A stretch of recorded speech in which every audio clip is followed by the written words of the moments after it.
Under the sea, under the... hello, welcome back to your friendly neighborhood. Of course, I'm Friendly, and we're back with Friendly Designs. I know, right? And today, I was getting into theme because we're going to be talking about water features. Oh, I do love a whole bunch of water features, don't you? Water features is just so wonderful and amazing. I'm super excited. Now, I like to have water features outside of my house. Not that I live in some kind of mansion or anything, but it's a very large house and it has beautiful water features. I mean, that's kind of the whole thing of it. I like a nice water feature because I believe it just brings personality to your build. Really shows what kind of person you are, especially with which one you choose. So today we are going to be looking into that. We're going to be talking about water features. We're going to kind of look at all the different kinds of water features you can have. Well, not all of them, but we'll have a few examples. Thanks to Friendly on the Fields. And if you want to thank him too, don't forget to like, subscribe, and share with all your friends. It'll be much appreciated. Oh, and don't forget to eat spaghetti, because spaghetti is awesome. Now, I'm going to send it over to Friendly on the Fields, and he's going to talk to you all about the water features we have on offer, and really tell you how to create your own. Friendly on the Fields? Take it away.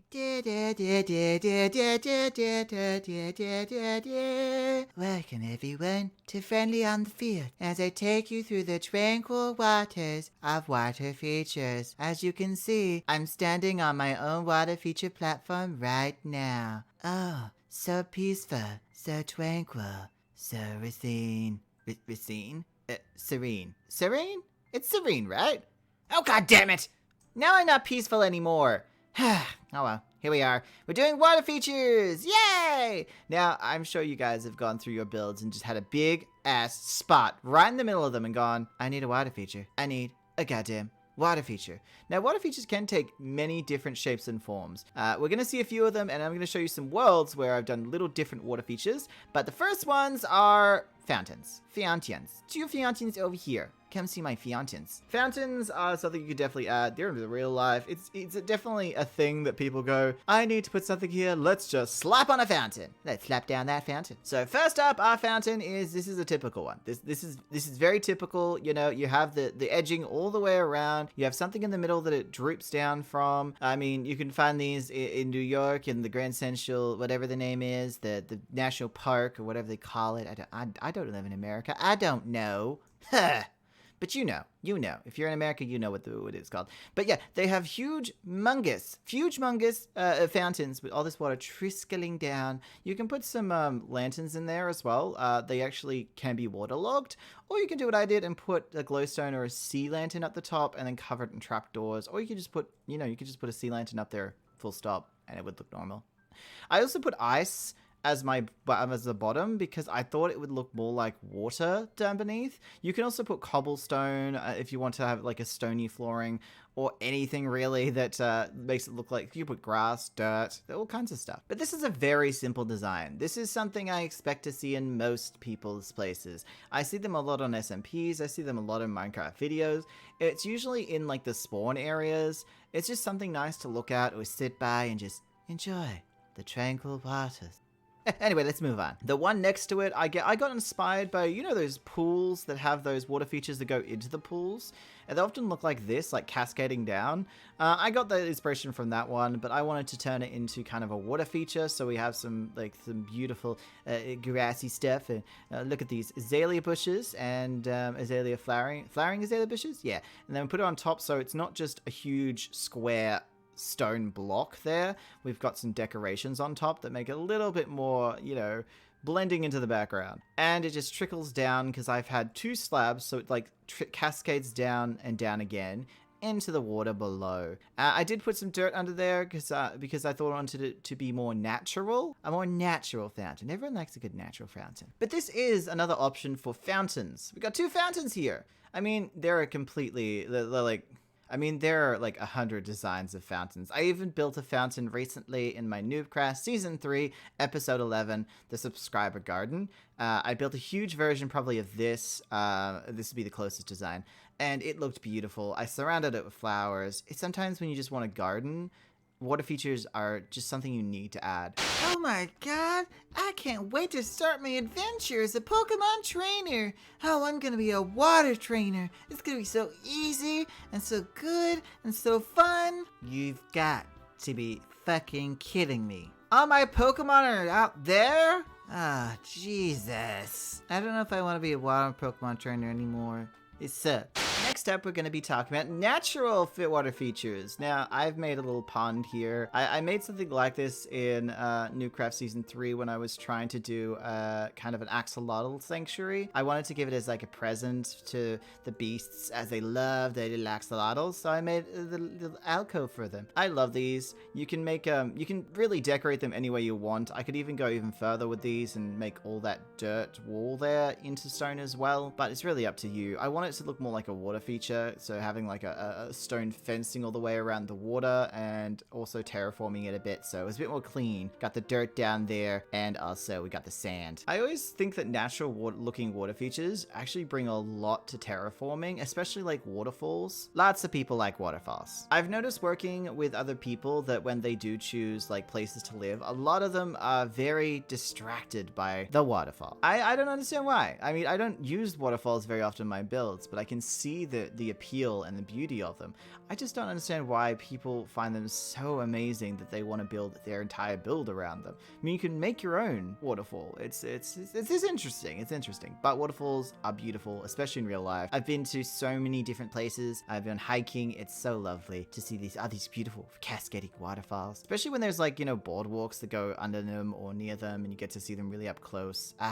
And just the smell of fresh water. Next is this one, which is actually something different. It is still a water feature. It's an aqueduct. Now, an aqueduct usually transports water from one section to another. They're very old-fashioned. They were used quite a long time ago, but it transports water down into other things. I mean, you've seen probably aspects of aqueducts or inspiration from aqueducts in many water features, or even like the idea of a pipe. Like today, because the water transports through the aqueduct and then lands into its destination, just like a pipe going into your shower, pipe going into your sink, a pipe going into your like washing machine. They all came from the ideas of something before them, and this is an aqueduct. I actually like building aqueducts. Sometimes I make them look more like a bridge.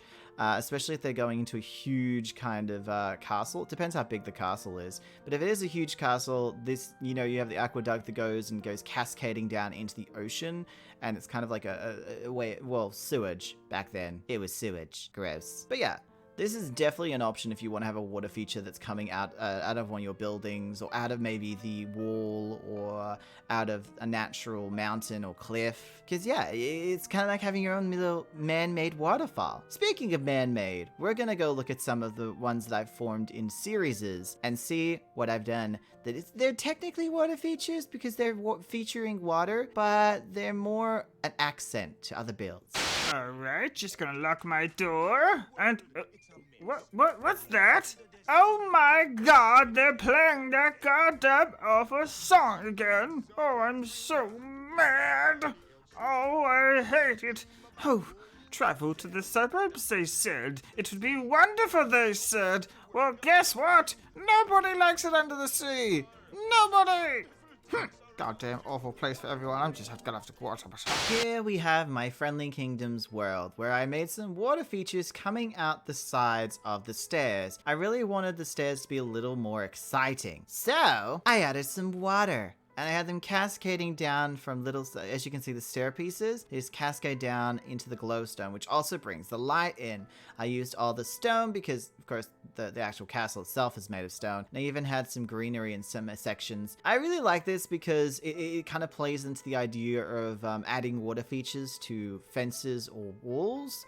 It is an option. You should never restrict yourself because there are always ways of making water features work in any build. I've also added them, as you can probably see, to the actual castle itself, if you can look up the top there. I've added them to the sides, which actually ties in this walling, but I really like the look of water just cascading down. That's always been kind of my thing in builds, making a way of just having water as an accent. And you can really do it as long as you make sure there's an area where you can place the water so it can go down, because as you can see, I've got that stair piece up there that's coming out of. I also want to slightly highlight this area. Again, it's just like the axolotl one. I built it into the side of a few buildings, if you can see. There we go. It's built into the side of a few buildings, have this cascading down into it. We have lots of lily pads. I have moss blocks and sand, a lot of stone. I even did this over here, which, yeah, if you put water in there next to slabs, they'll actually float. It's like magic. Look at this magic. It's water magic. But honestly, guys, water features are there to be featuring the water. Adding water and even plants into your everyday builds really adds something special to it, and it makes it really easy to terraform around you. Don't forget that when building it, especially if you don't have an ocean or a beach nearby. It's nice to just have that little bit of water there, just an occasion, especially if you want to do fishing in Minecraft. Like, come on. Anyway, guys, I'm gonna send you back to Friendly in the studios. Hopefully he's having a wet and wild time. Oh yes, I do like the cool waters of Darien Lake. That's right. We have come to the end of the episode, guys, with water features. You really should feature that water, because water, it will either take over the world and flood us all, or we're all gonna lose all the water and it'll be like a desert world. So either way, we should probably appreciate it, you know? But we have come to the end of the episode. That's right, we've come to the end of the episode. I want to say thank you so much for watching. Thank you so much for being here. Thank you so much for parting your friendly neighborhood noob community. I've been Friendly in the studios, and you've been watching Friendly Designs Season 2. Oh, wonderful, wonderful. We've been talking about water features and how they should be featured. But until next time, don't forget to like, subscribe, share with all your friends. Don't forget to eat spaghetti, and I will see you in the next one. Don't forget to feature your water before it's all gone. Oh, we'll be so thirsty. Oh, so parched. Oh, so parched. Until next time. Goodbye.